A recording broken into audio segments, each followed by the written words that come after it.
All right, we have, somehow public employees have become the enemies.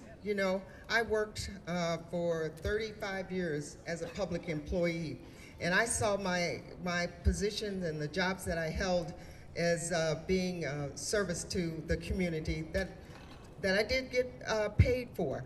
But somehow now federal, state, county, city employees are being under attack. Our teachers are under attack. Our police officers are under attack. And it doesn't mean anything, postal workers under attack. Doesn't mean anything that these are people who work every day. They have families to support, and they have done nothing wrong. The people who did something wrong will work on Wall Street, and none of them lost their jobs because of this financial crisis.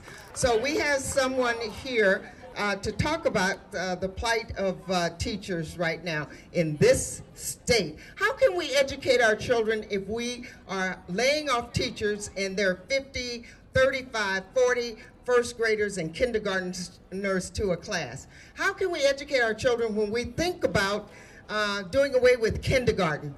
Are we going back to the Stone Ages? We know if we're going to stay as a player on the world stage, we've got to educate our children and educate them well. So the representative here, give me your name again. He just walked up and talked to me.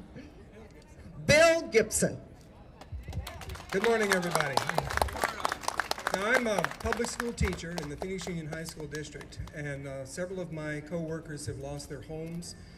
They purchased homes and mortgages that they probably couldn't afford, but with the economy changing and their spouses being serving in Iraq, being in the military, several of the teachers that I work with have lost their homes because they purchased homes during the bubble, and they they're middle class, but their spouses were sent to Iraq, they were sent to Afghanistan, they were injured, they were out of work, and now they've lost their homes.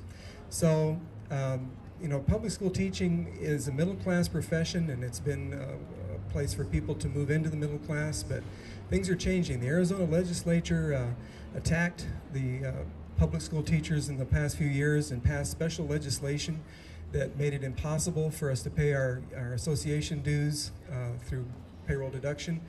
And as a result, the teachers' associations have lost more than half of their membership. And so you see public school employees are losing their power right now. We're slipping out of the middle class, and it's going to make it easier to fire. They're going to be paid less unless people come out and start speaking up for what you want in your community schools. There is a bond election coming up on public schools, several in the Valley.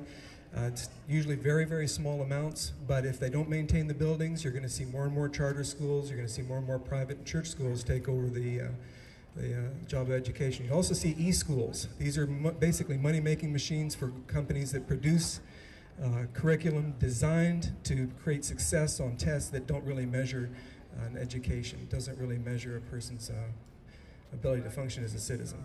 So there's a lot of issues in public education that people should begin talking about. I don't think we've even begun that discussion with the privatization of your public schools. So there you go.